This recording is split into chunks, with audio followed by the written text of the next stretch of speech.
Lytra is a talented underground artist from Copenhagen, Denmark, best known for his music that draws inspiration from a variety of electronic musical styles. Hopefully this video helps you learn a little more about this artist.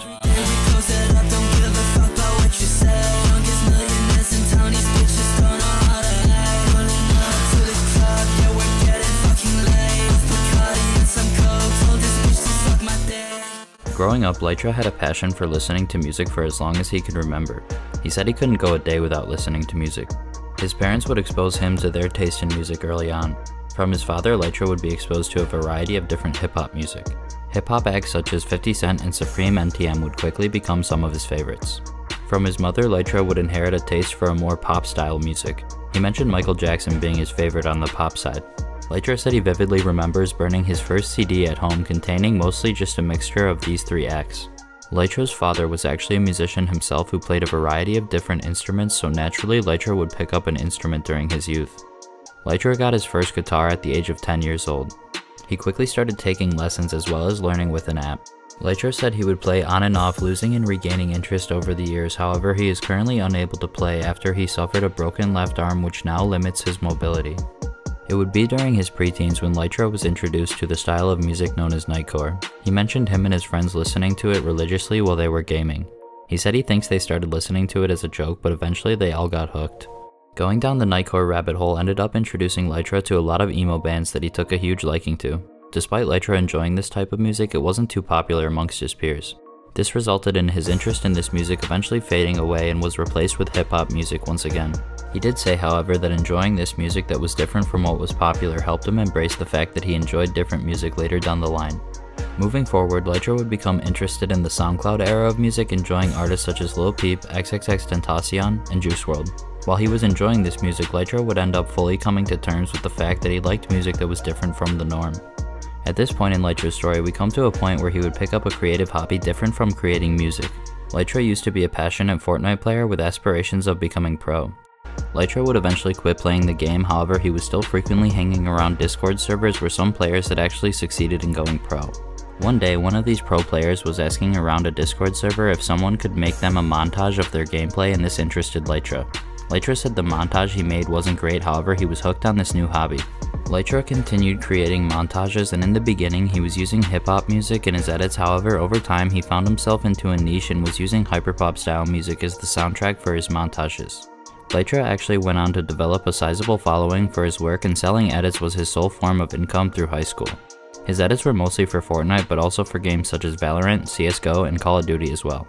Through these edits, Lytra was increasingly enjoying the hyperpop genre, and this would be what inspired his decision to start making music himself. Lytra said what really inspired him to try it was the fact that it seemed possible for him to make music in the hyperpop genre because he didn't need the best vocal abilities or singing voice, and it just seemed like fun to him. One day, while in a Discord call with an editing friend who enjoyed the same music, Lytra and his friend were watching a tutorial on how to make music like some of the hyperpop artists they enjoyed. Both of them already had the music software FL Studio downloaded for editing purposes, so they decided to follow the tutorial and stayed up all night long writing lyrics. The song they made that night was never released. However, after this, Lytra was hooked on making music, even though he said in the beginning it was a very humbling experience. The next night, Lytra and his friend got into a Discord call again to make music, and Lytra said he got so into it that he actually pulled an all-nighter making music. Lytra wouldn't release any of this early music he created in the hyperpop genre. It wouldn't be until after he had gotten interested in the emo plug genre that he released his first song. He said he felt this style of music fit his voice better, and he was going through a hard time in life that writing music about it was helpful to him. Eventually, Lytra would release his first song ever titled Broken. After the release of Broken, Lytra was scrolling on TikTok one day when he came across another Danish artist by the name of Anti-Light. Lytra ended up sending Anti-Light a message asking them if they wanted to collaborate. The two artists quickly formed a friendship/working relationship and made almost all their songs together for about half a year, starting with the song titled White Lights. Around this time, Lytra was growing fond of the scenecore genre after discovering the artist Kitseki in late 2022. He also mentioned enjoying the song titled Perfect by Capo XXO at the time. Lytra was interested in this genre but wasn't sure how to go about creating it himself, so he was just listening to it on the side. Eventually, he decided to make an effort to create in this style because of how fun it was to listen to. The first official scenecore-inspired song that Lytra released was the song titled Scene Slow. This song included a feature from Anti-Light as well as production from Wasty. Wasty is a producer that Lytra still works with to this day. Their working relationship started out purely transactional, however over time they became close friends. Lytra mentioned asking Wasty for help with mixing on this first song, and Wasty offered to help without hesitation. This song had received a lot of attention relative to what he was used to at that point in his career. Lytra was promoting the song before its release and said the feeling of having people waiting on its release was a really cool first time experience. The next big release for Lytra would be the song titled Vampire Fangs. He said he was working on this song before Scene and was listening to a lot of music from the artist known as Asteria at the time. Lytra decided to purchase a feature from Asteria for the song, and upon its release it was a success, eventually becoming Lytra's first song to hit 100,000 streams. After Vampire Fangs, Lytra stayed in contact with Asteria, and to this day they are close friends.